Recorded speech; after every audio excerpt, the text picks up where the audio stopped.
នៅពេលដែលជួបគាត់ហ្នឹងគឺភ័យមែនតើសម្បីតែមុខគាត់ក៏ខ្ញុំអត់ហ៊ានមើលដែរ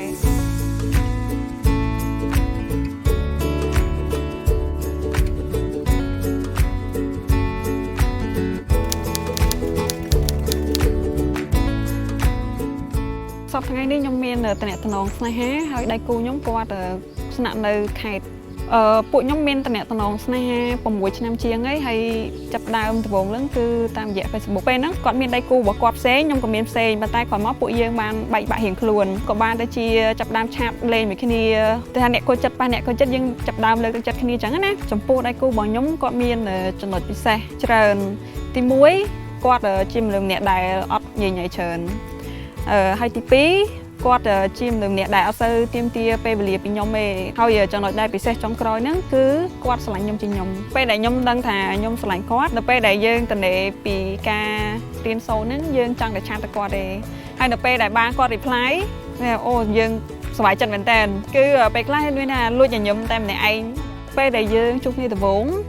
គឺយើងគឺខ្ញុំទៅជួបគាត់នៅខេត្តអញ្ចឹងហើយក៏បាននៅគេទៅជីកត្រហើយពេលហ្នឹងក៏បានកាន់ដៃគ្នាលើកដំបូងដែរពេលដែលជួបគាត់ហ្នឹងគឺភ័យមែនតើសម្បីតែមុខគាត់ក៏ខ្ញុំអត់ហ៊ានមើលដែរ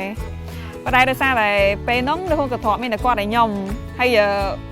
ដូចដឹងស្រាប់ហើយអារម្មណ៍តែជីកត្រវាភ័យអញ្ចឹងគឺគាត់ពេលហ្នឹងភ័យអញ្ចឹងយើងអត់មានអីយើងមានតែចាប់កាន់ដៃគាត់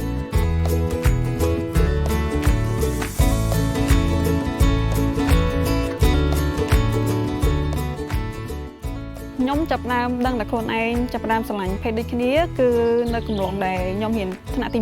7ហើយខ្ញុំតែងតែចង់ផ្លាស់ប្ដូរខ្លួនឯងប៉ុន្តែគាត់ថានៅពេលហ្នឹងយើងខ្លាចទទួលបានការរិះគន់ហើយនឹងការរើសអើង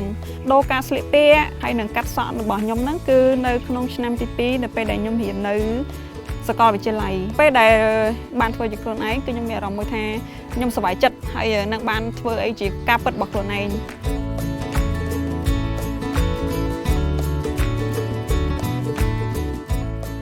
ពេលដែលខ្ញុំហ៊ានប្រាប់ដល់គ្រួសារខ្ញុំគឺរយៈពេលយូរដែរប្រហែលជា10ឆ្នាំជាងពេលហ្នឹងគឺគាត់អត់សប្បាយចិត្តមកខ្ញុំទេគាត់ថាគាត់ទទួលយកអត់បានទេកូនគាត់ជាមនុស្សស្រីអញ្ចឹងគឺគាត់ចង់បានកូនគាត់ជាមនុស្សស្រីមកវិញចំពោះតំណែងរ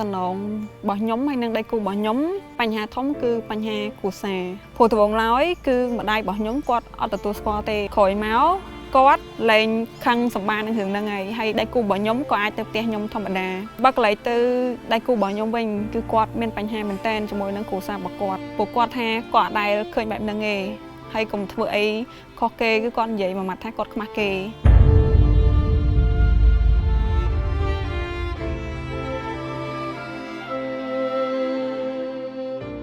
ហើយនឹងមួយទៀតគាត់ថាស្រឡាញ់មនុស្សស្រីដូចគ្នាអត់មានអនាគតទេគ្រួសាររបស់គាត់តែអហង្ការមួយគាត់គឺគាត់ពិបាកចិត្តមែនតើដល់ថ្នាក់គាត់ទេមកខ្ញុំហើយគាត់យំគាត់ថាប៉ាបងគាត់កាកាគាត់ចោលហើយគាត់នឹងធ្វើមិនទេគឺគាត់ពិបាកចិត្តណាស់ដោយសារតែជាក់ស្ដែងខ្ញុំនិងគាត់គឺចង់ support ពីគ្រួសារសងខាងអញ្ចឹងយកមានអីគឺមានតែលើកទឹកចិត្តគ្នាជាពិសេសគឺខ្ញុំផឹងលើកទឹកចិត្តគាត់មែនតើមកដល់សប្តាហ៍ថ្ងៃនេះដែរពួកគាត់ក៏បានជួបជុំគ្នាហើយឥឡូវហ្នឹងក៏គាត់បានចាប់ដើមនិយាយគ្នាវិញតំណែងមួយហ្នឹងក៏យើងបានរក្សាភាពស្ងប់ស្ងាត់ដើម្បីជៀសវាងបញ្ហាពេលដែលគឺនឹងកាត់ឡើងយើងពិបាកចិត្តប៉ុន្តែយើងបែរជា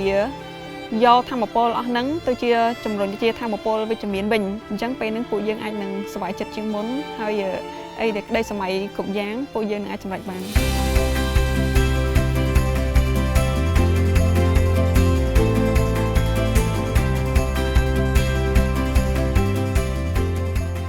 បើសិនជា